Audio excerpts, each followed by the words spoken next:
But then, of course, by that time I knew anyway there was a lot of animosity going on.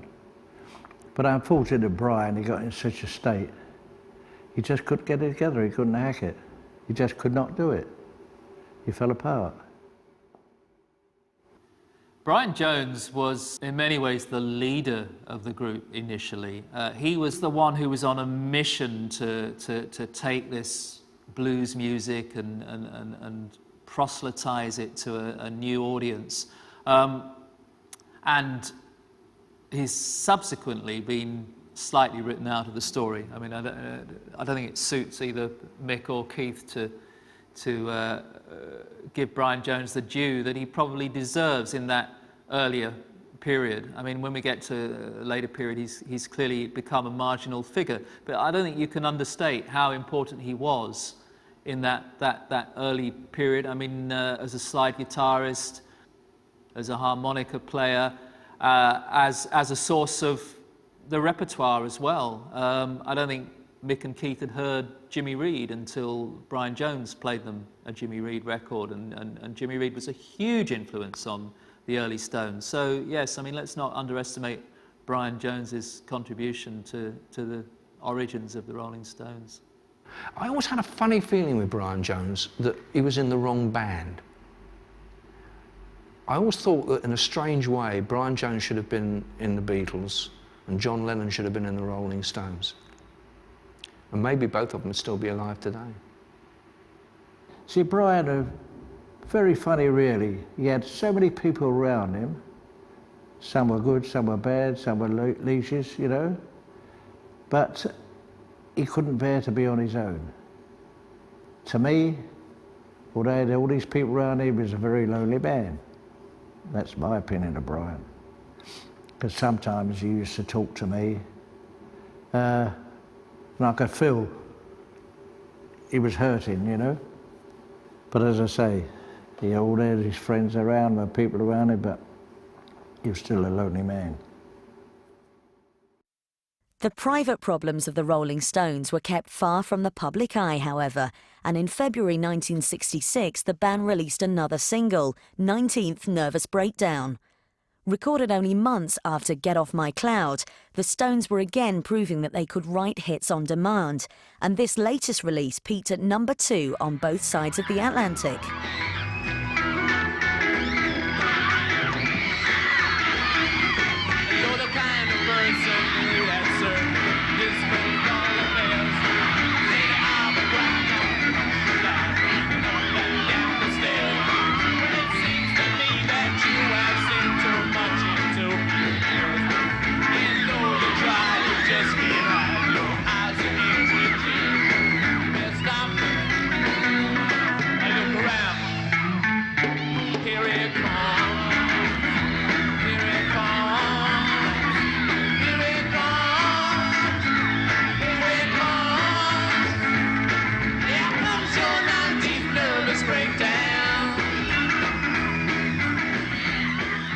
I think, you know, Get Off My Cloud was a development of Satisfaction. I don't think it was a step backwards at all.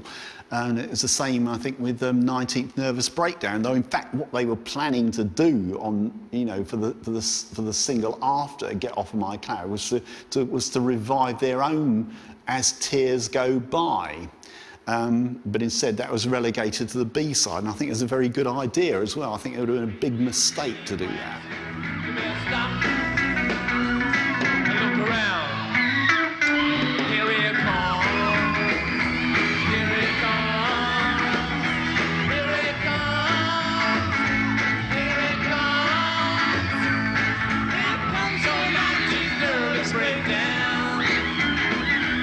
Oldham played it to me in a hotel one afternoon on the cassette, and I didn't get it, to be honest. I didn't always get it.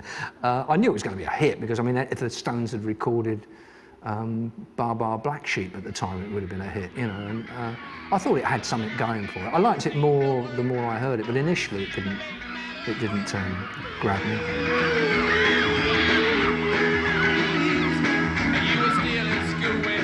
What's interesting about 19th Nervous Breakdown is you can see a new style of songwriting emerging here, I think. Ray Davies is always held up as the great English songwriter of the mid-60s period who was able to create these sort of social vignettes.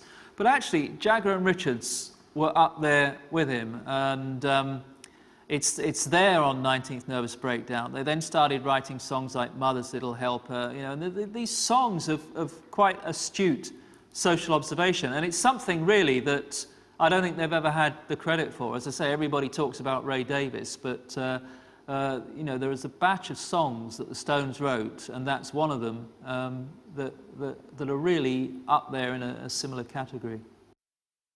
In April 1966, the Stones released their breakthrough album.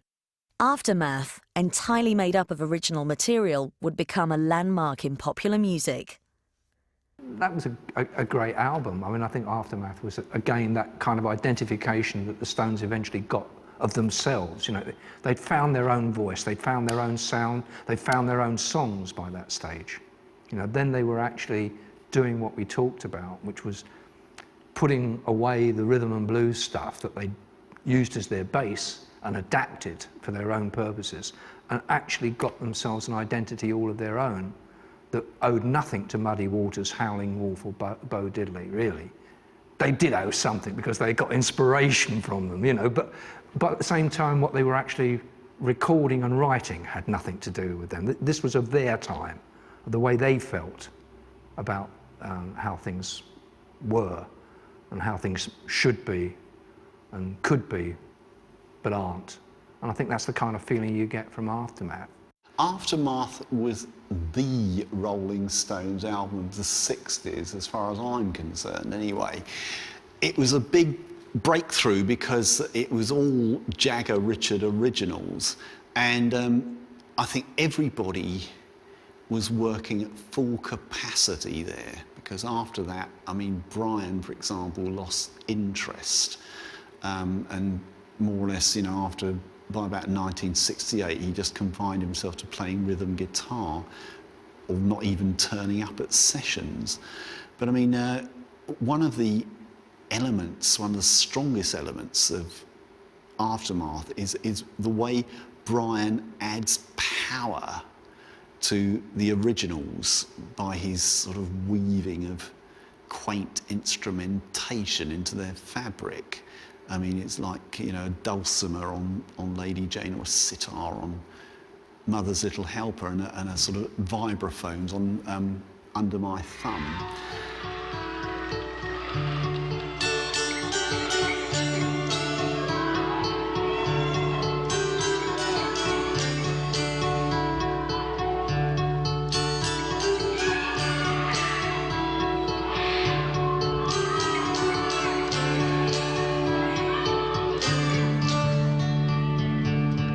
My sweet Lady Jane, when I see you again, your servant am I, and will humbly remain. Just heed this plea, my love, unbent. If anything, I think they probably put too much onto Aftermath. You know, you're talking about, you know, 16 tracks or something like that. And I mean, you know, perhaps there was a feeling that they weren't actually ever going to record another album again, you know, because they put so much onto it. A month after the album's release, a new anthem was unleashed on the world. With Paint It